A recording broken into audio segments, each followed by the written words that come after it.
Welcome to TV3. I'm Type V3, your host, and on this week's episode, we're taking a look at some small announcements from the Tamashii Nation's World Tour event over in New York. There's a lot of Gundam news on the table, and I finally get to bring up the topic of road bikes. As always, if you want to introduce a future episode of TV3, you can always do so by sending in your intro to my email address over at typeve3@gmail.com. Also, before we begin, apologies about my absence last week. You know, sometimes life just gets in the way, and I have nothing else to say other than I was busy. Anyways, let's get on with it. Alright, so like I mentioned, the Tamashii Nation's World Tour hit the New York scene at the end of April, and they had a couple cool announcements over there, and I've got two that I'm going to pick out. First up, you all know Dragon Ball Z, you all know that they do the SH Figuarts. Well, now they're going to finally, after years of teasing, release the SH Figuarts version of the Big Dragon. I say the Big Dragon because I actually forget his name. I think it's Shenron. I don't really know. Anyways, it's going to be 9,000 yen, and it looks really cool. But I do have one little complaint, and that is why?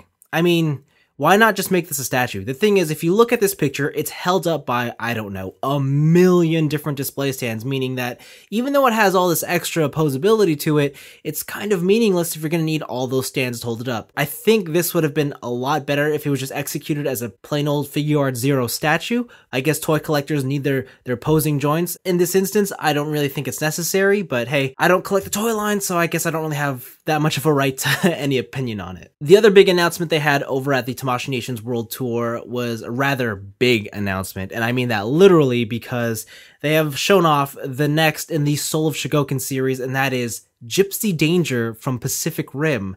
No, you did not mishear that. I'm talking about the original Gypsy Danger from the first Pacific Rim in Soul of Shogoken form. You know, the toy that all fans of Pacific Rim were shouting for when this movie came out, I don't know, what is it, 2-3 years ago? Can you believe it's been that long already? Anyways, it's happening. They showed off a prototype. I believe this is an unpainted prototype, unless I'm looking at it wrong. It's very shiny, so I'm assuming that it's trying to show off what pieces are going to be die cast and metal and what pieces are not. In any case, I'm super pumped for this. I think it looks cool. It remains to be seen how the final product will turn out, but Soul of Shogoken is usually a pretty great toy line, and I have no doubt that this is going to be very good. On to the Gundam side of things, and let's just start with the big one. The next real grade has been announced, and guess what? They're doing the impossible. It's real grade Unicorn Gundam. Now, we have no pictures here. All we have is a line art and an announcement. What do I have to say to this? Go for it. I think that this could be either the best thing in the world or most likely the worst piece of model kit garbage we'll ever get to experience. But regardless, I'm super pumped. I mean, it's the Unicorn Gundam in the real grade scale. I mean, it sounds disastrous, but there is the hope that it could be amazing, and I'm hinging onto that small little sliver of hope. I still believe, or at least a part of me still believes, that this could actually somehow be better than the perfect grade. I totally understand if you guys think I'm crazy for thinking that, but hey, I'm hoping it. Alright, on to the actual model kits they've shown off, and first up is the Gundam Astaroth Renacimento. This is going to be retailing for 1,800 yen, releasing sometime in July, and the kit looks great. I mean, for starters, it is very reminiscent of the original Gundam Astaroth. The only difference is it's got some slightly modified armor bits and that huge thing hanging over its right shoulder. I love the asymmetrical V-fin, and I think this kit is looking really good. The promo shots are definitely, I think, overselling it, just because I think the blue in these promo shots look amazing, and I don't think the plastic's actually going to look like that. In any case, it's an Astaroth. If you like the first one, your chances are you're going to like this one. I think it looks hot.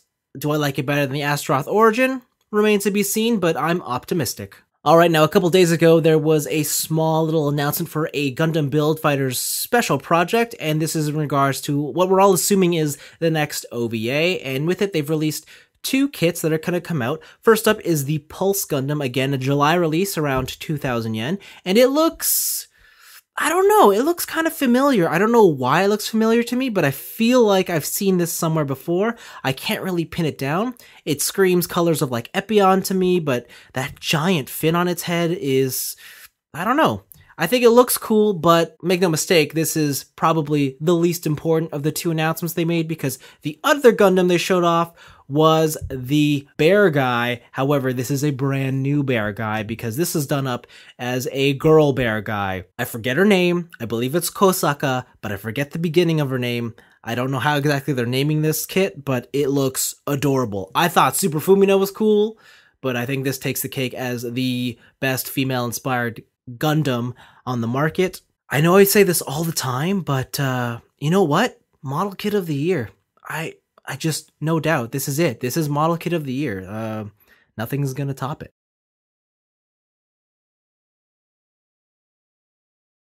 Alright, and finally, the big, or at least most exciting news for me that's come out of Bandai with regards to Gundam is that P Bandai are releasing a Char-themed road bike. No, I'm not being crazy here. They've actually done this, and that makes me super excited because, as you all know, I love road bikes. I love cycling. It's my second favorite thing to do besides this toy thing. And yeah, it's right here. They're releasing two variants. There's a carbon fiber version and an aluminum version, and both are incredibly overpriced for what they are.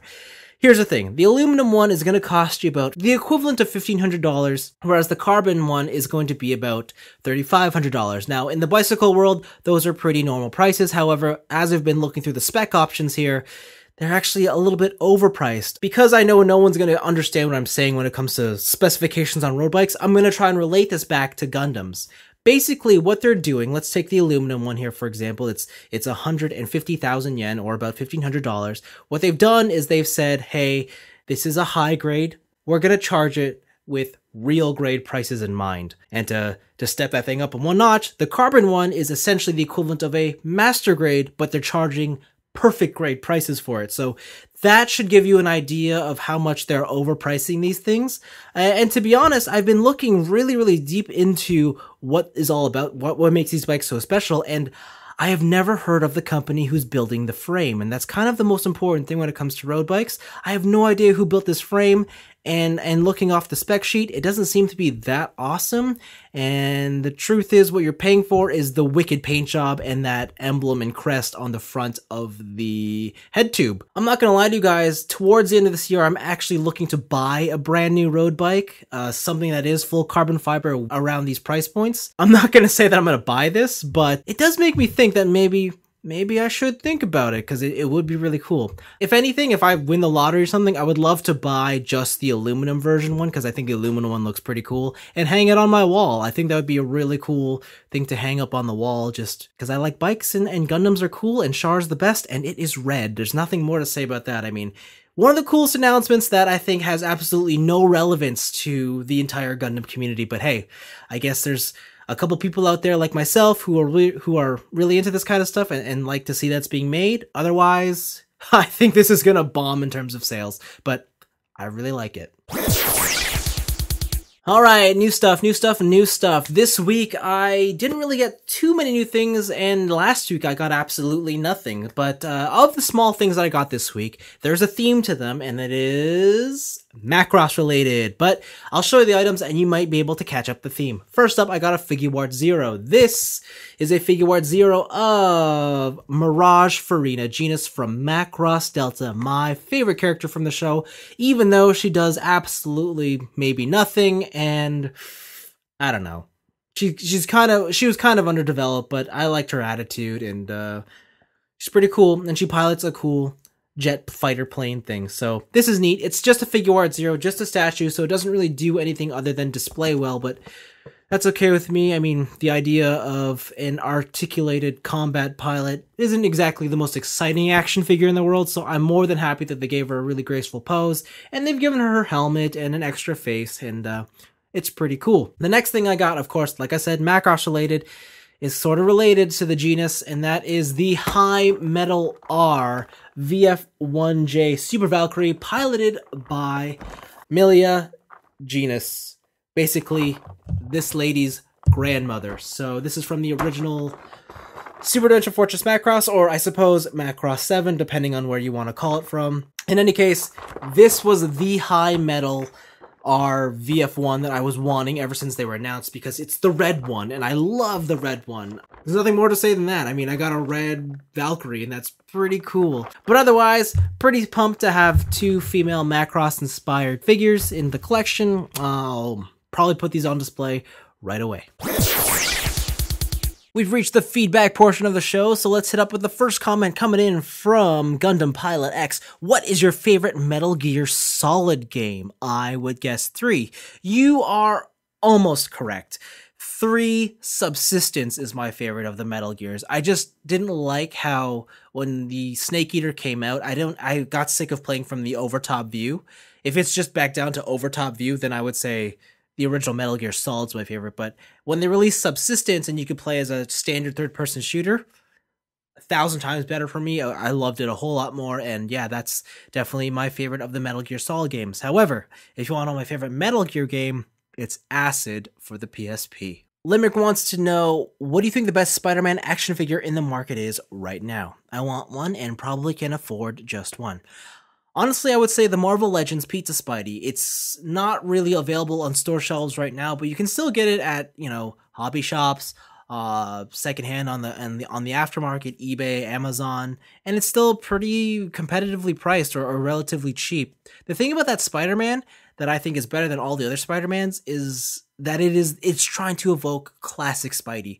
There's the Mafex one, which is Amazing Spider-Man 2, which, who knows how you feel about that. And then there's the upcoming SH Figuarts, which is Spider-Man Homecoming. There's also the Diamond Select variety and all these other different ones. But if you just want one Spider-Man that evokes the classic Spidey, I don't think you can beat the Pizza Spidey. That's just a really good toy, or any other mold that's based on that one. Humming X wants to know, do you know Jobby the Hong, or do you watch his videos? I personally do not know Jobby the Hong, but I have watched many of his videos ever since he started, I think maybe a couple years ago now. He's completely blown up, and his content is definitely deserving so. He puts a lot of work into his videos, and I can super respect the amount of editing and time and effort he puts in. Definitely go check him out if you haven't. He's one of the more entertaining toy reviewers here on YouTube. His second question is, did I go to university? If I did, can you tell me the degree that you were taking? Sure, I did. I went for business and I majored in accounting, so there you go. iChew9 wants to know, if you're only panel lining a toy, no additional painting, do you recommend giving it a top coat? It depends on what you plan to do with this toy. If it's strictly just for display after you're done panel lining it, then I don't think you need to do anything to it. However, if this is a toy that you're constantly going to be posing or fiddling around with, for example, I panel line a lot of my Transformers, but what I found is over the time, because I love to just constantly transform them, the lining tends to wear off and I have to reapply it. At the same time, I don't know if I would say you need to top coat that at all, just because it's a lot of effort for trying to top coat toys that have already been assembled, especially when they have like metal pins and screws that you might need to remove for that kind of stuff. Honestly, it's easiest just to reapply the panel lining where it needs to be done. It's a bit time consuming and a bit more effort, but hey, if you're putting in the work in the first place, that's something you're just going to have to expect. And the last comment comes from Keithan, Type V3, it's all about D.va. Yes, sir, it certainly is. Did you guys get the Officer D.va skin? Because I did, and it's amazing. When she flies, she goes, wee, wee, wee, wee. And that's another episode of TV3 over and done with. I hope you guys enjoyed it, and as always, if you want to continue the discussion, feel free to do so in the comments section down below. Now, apologies again for being a little bit short on content these past couple of weeks. Like I said, I've just been busy. I hope to rectify this fact in the near future, and until then, I'll see you all in the next episode.